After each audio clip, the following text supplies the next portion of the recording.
I thought I was getting away with it. That's the part that embarrasses me the most now.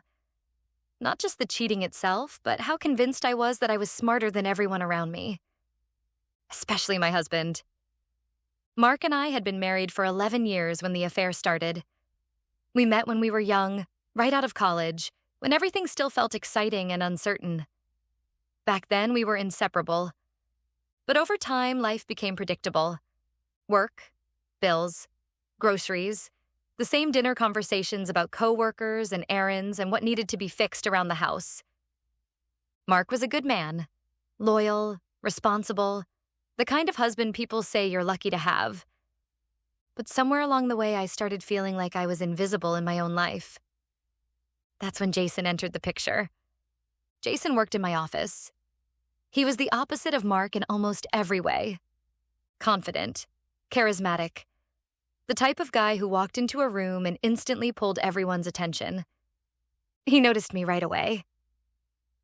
At first, it was harmless flirting, the kind of thing you brush off and laugh about later. But Jason kept pushing the line. Compliments turned into private jokes. Private jokes turned into lunches together. Lunches turned into long conversations in the parking lot after work. And eventually, those conversations turned into something else. The first time we kissed, I told myself it was a mistake. The second time, I told myself it was just temporary. By the third time, I stopped pretending it would end. The affair lasted almost a year. And somehow, through all of it, Mark never seemed to notice. That was what made it easier. He never accused me of anything. Never questioned the late nights at work. Never asked why I suddenly guarded my phone so carefully. If anything, he seemed calmer than usual. More patient. More attentive. Which made me feel strangely guilty sometimes. But guilt fades quickly when you're living two lives. Jason gave me excitement. Mark gave me stability. And I convinced myself that I could keep both worlds separate forever. Looking back, the signs were there the entire time. I just ignored them. For example, Mark started asking strange questions. Not accusations, just casual curiosity. How's work been lately? Anyone new join your department? Do you and that guy Jason still work together on projects? The way he said Jason's name always made my stomach twist, but I told myself I was being paranoid. Of course, Mark knew Jason's name. I had mentioned coworkers before. Still, there were moments that felt off. Once, I came home from dinner with Jason and noticed Mark sitting quietly in the living room. He looked up and smiled. Long night? Yeah, I said. Big project deadline. He nodded slowly. Hope it went well. That was it. No suspicion. No interrogation. Just trust. And trust is the easiest thing in the world to exploit when someone gives it freely. Months passed. The affair continued. I got better at lying. Jason got more reckless. Sometimes he'd text me things that made my heart race. Does he have any idea? Imagine if he knew what we were doing right now. I hated those messages, but at the same time, they thrilled me.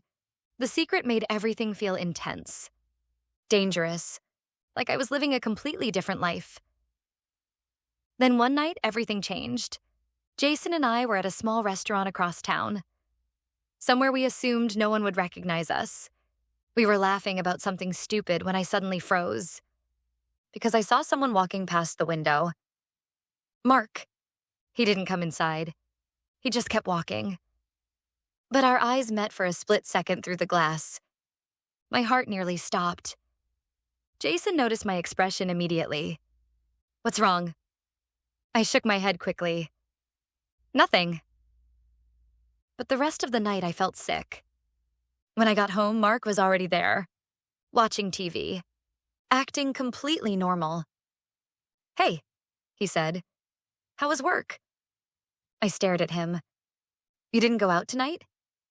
He shook his head. Nope, just stayed home. I studied his face carefully, looking for anger, suspicion, anything. But there was nothing. Just the same calm expression. That moment should have ended the affair. It should have scared me enough to stop. But instead, I convinced myself I had imagined it. People see things all the time that aren't real. Maybe it wasn't Mark at the restaurant.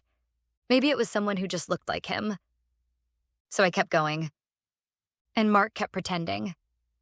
The year passed like that. Two parallel realities existing in the same house. Then one evening, Mark asked if we could talk. His tone was gentle but serious. We sat at the kitchen table together. And that's when he said something I never expected.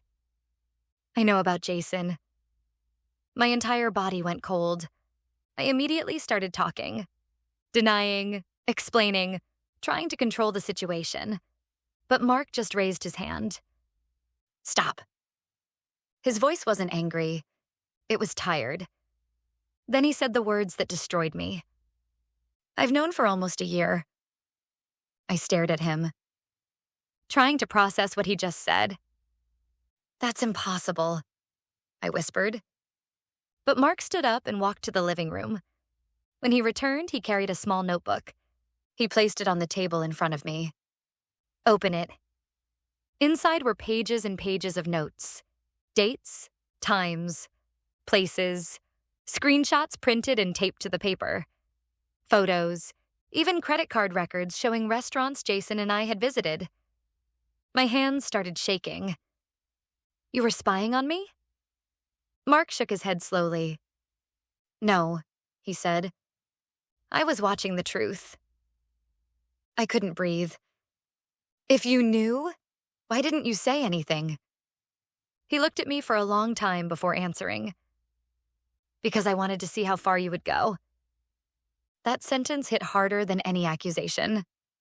Mark continued speaking calmly. I kept waiting for you to stop, waiting for you to confess. But you didn't. His voice cracked slightly. So eventually I realized something. I swallowed. What? That the woman I married was gone. Silence filled the kitchen. Finally, he pushed a folder across the table. Inside were divorce papers, already signed. I filed last week, he said quietly. You're serious? He nodded. I've been preparing for this for months. That's when I understood the truth. The entire year I thought I was getting away with my affair. Mark had already been letting me go. He had already moved on emotionally. The calmness I noticed. The patience. The distance. It wasn't ignorance, it was acceptance. And by the time he finally told me the truth, the marriage was already over. The divorce was finalized 3 months later. Mark never yelled, never tried to punish me. He just left, which somehow hurt worse than anger ever could. A year after the divorce, I heard from mutual friends that Mark had started dating someone new, a woman named Claire. They said he looked happier than he had in years. And the worst part? I believe them. Because the man I hurt spent an entire year watching me destroy our marriage, while quietly preparing to build a better life without me. And the truth is, I deserved exactly what happened. Because the person I thought I was fooling the entire time was never fooled at all.